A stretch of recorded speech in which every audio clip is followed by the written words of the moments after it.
নমস্কার, আমার চ্যানেলের আরেকটি ব্লগে সবাইকে অনেক অনেক স্বাগত। আশা করি সবাই খুব ভালো আছেন, সুস্থ আছেন। আজ শনিবার, ঘড়িতে এখন বিকেল 8টার মতো বাজে। এখনো সন্ধ্যা হয়নি। চারিদিকে আলো ঝলমল করছে। গাছগুলোর উপর রোদ পড়ে কি ভালোই না দেখতে লাগছে। দেখেই মনে হচ্ছে না এখন 8টা বাজে। দাঁড়িয়ে আছি আমাদের নতুন অ্যাপার্টমেন্টের সামনে।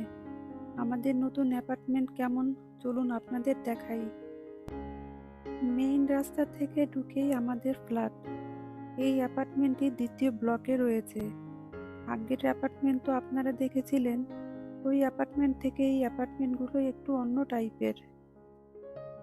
বাড়ির সামনেই পার্কিং এরিয়া। আর এই সাইনটা দেখছেন, এটা রিজার্ভ পার্কিং। যারা শারীরিক দিক থেকে অক্ষম তারাই এখানে কার পার্কিং করতে পারবে। আর পার্কিং এর সামনে গাড়ির নাম্বারও দেওয়া আছে যে কোন গাড়িটা রাখবে। আগের বাড়িতে এই রিজার্ভ পার্কিং ছিল না, যে যেখানে ইচ্ছা গাড়ি পার্কিং করতে পারবে। আমাদের এই অ্যাপার্টমেন্টটি শহর থেকে একটু ভিতরে। মেয়ের স্কুলের জন্যই আগের বাড়িটা ছাড়তে হয়েছে। ওখানকার স্কুল তেমন একটা ভালো ছিল না, তবে এখানকার স্কুলগুলো ভালো। আর তিথি তো এবার ক্লাস 8-এ উঠবে, এখন থেকেই ওর স্কুলটাও দেখতে হবে। নতুন এই জায়গাটা পাহাড়ি এলাকা, অনেকটা আমাদের দেশের দার্জিলিং এর মতো। জায়গাটা সমান নয়, অনেকটা উঁচু নিচু। আর এই ঘরগুলোও নিচুতে রয়েছে, আবার পার্কিং এরিয়াগুলো উঁচুতে। পরে আপনাদের এই পাড়াটা একদিন ঘুরে দেখাবো। সবে তো এই জায়গায় নতুন এলাম।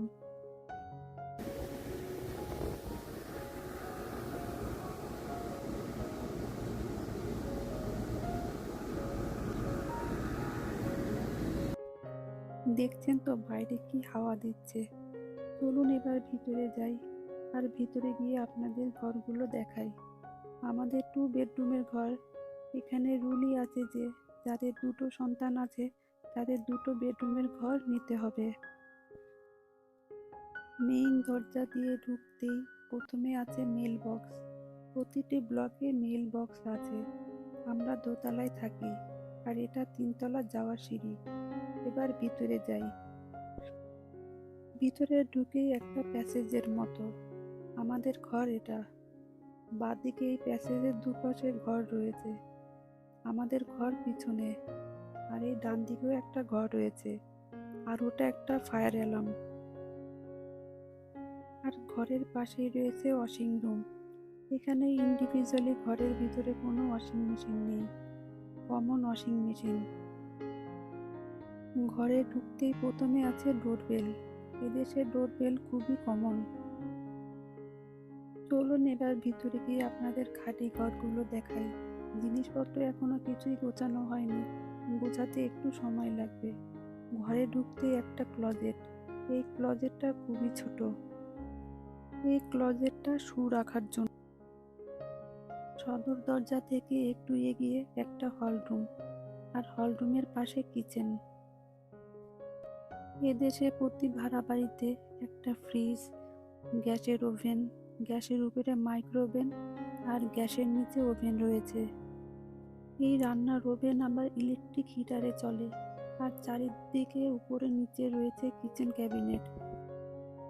আর এই দিকে সিঙ্কের পাশে ডিশ ওয়াশার রয়েছে। আর ওই সবুজ ব্যাগটা দেখছেন, ওটা লিজিং অফিস থেকে দিয়েছে। ওর মধ্যে কিচেনের কিছু আইটেম রয়েছে, একটা চপিং বোর্ড, একটা ডিশ সোপ, আর কিছু জিনিসপত্র রয়েছে। এটা ব্যালকনির দরজা, পরে আপনাদের দেখাবো। হলঘর পেরিয়ে এই প্রবেশ পথ দিয়ে আছে 2টো বেডরুম। প্রবেশ পথ দিয়ে ঢুকেই একটা বেডরুম, আর ওইদিকে একটা জানালা রয়েছে। আর এইদিকে একটা বড় ক্লজেট। আপনাদের একবার ক্লজেটটা খুলে দেখাই। ক্লজেটের উপরে একটা বড় তাক রয়েছে। আর এই পাশে জামা কাপড় ঝোলানোর জন্য একটা বড় রড লাগানো রয়েছে। আর এই রুমের পাশেই একটা বাথরুম। এটা কমন বাথরুম। এই বাথরুমটা খুবই বড় আছে। বাথরুমে একটা বাথট্যাব, একটা টয়লেট, একটা বেসিনও আছে। আর নিচেও একটা ক্যাবিনেট রয়েছে বাথরুমের জিনিসপত্র রাখার জন্য। আর বেসিনের উপরেও একটা বড় ক্যাবিনেট রয়েছে। চলুন এবার অন্য রুমের দিকে যাই। বাথরুমের পাশে আবার একটা ক্লজেট, আর এই ক্লজেটে অনেক তাকও রয়েছে। আর এই একটা অন্য বেডরুম, এটাকে মাস্টার বেডরুম বলা হয়। রুমের পূর্ব দিকে একটা জানালা রয়েছে, আর রুমের ভিতরে একটা প্যাসেজের মতো আছে। চলুন আগে লাইট অন করে নেই। বাড়িটা না বড্ড আলো কম। আগের বাড়িটা খুবই খোলামেলা ছিল। প্যাসেজের বাঁ দিকেই একটা ক্লজেট আছে। এই বাড়িটায় প্রচুর ক্লজেট। উপরে একটা বড় তাক রয়েছে, আর একটা রড রয়েছে জামা কাপড় ঝোলানোর জন্য। আর এইদিকে রয়েছে একটা ছোট বাথরুম। এখানে একটা বাথট্যাব, টয়লেট আর একটা বেসিনও আছে। আর বেসিনের নিচে একটা ক্যাবিনেটও আছে। এই ক্যাবিনেট টয়লেটে জিনিসপত্র রাখার জন্য। আর উপরে একটা ক্যাবিনেট রয়েছে। ঘরের এই দিকটায় একটা জানালা রয়েছে। এই বাড়ির জানালাগুলো খুবই ছোট। চলুন একবার জানালাটা খুলে দেখাই।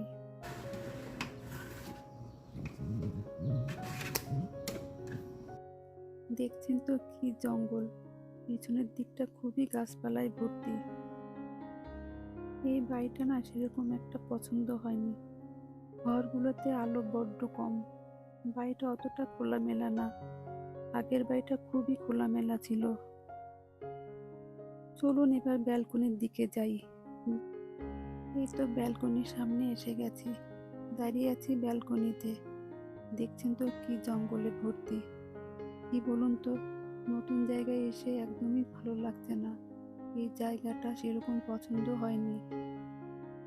সোনা বুড়ির বাবার ম্যানেজার এখানে থাকে। ওনার সূত্র ধরেই এখানে আসা। এখানে বাড়ি ভাড়ার জন্য অনলাইনে অ্যাপ্লাই করতে হয়। আমরা যখন অনলাইনে দেখেছিলাম তখন ভালোই লেগেছিল, কিন্তু বুকিং হয়ে যাবার পর যখন একদিন দেখতে এসেছিলাম তখন আর সেরকম পছন্দ হয়নি। অলরেডি বুকিং হয়ে গেছে, আর কিছু করার নেই। অনলাইনে বুকিংয়ের জন্য $600 দিতে হয়, মানে ইন্ডিয়ান কারেন্সিতে 48,000 টাকার কাছাকাছি। ক্যান্সেল করলে এই টাকাটা আর ফেরত পাওয়া যাবে না। 1 বছর তো থাকি, নেক্সট ইয়ারে দেখা যাবে অন্য কোথাও যাওয়া যায় কিনা। আগে যেখানে ছিলাম সেখানে 90% ইন্ডিয়ান ছিল, আর বাঙালিও অনেক ছিল। একটু মনের কথাও বলা যেত। দেশ থেকে এসে বাঙালি পাবো ভাবতেও পারিনি। এখানে ইন্ডিয়ান আছে, তবে বেশিরভাগই সাউথ ইন্ডিয়ান। বাঙালি একজনও নেই। কি আর করা যাবে, এখানেই অ্যাডজাস্ট করে থাকতে হবে। যাযাবরের দেশে যাযাবরের মতোই আমাদের লাইফ। এই তো জীবন। চলুন তাহলে আজকের এই ভিডিওটা এখানেই শেষ করছি। আমার এই ভিডিওটা ভালো লেগে থাকে তাহলে লাইক, শেয়ার, কমেন্ট করার জন্য অনুরোধ করে রাখলাম। সবাই ভালো থাকবেন, সুস্থ থাকবেন। আবার দেখা হবে অন্য একটি ভিডিওতে। আর আমার চ্যানেলটা যদি ভালো লেগে থাকে তাহলে প্লিজ একটা সাবস্ক্রাইব করে নেবেন। সবাই ভালো থাকবেন, সুস্থ থাকবেন, সাবধানে থাকবেন।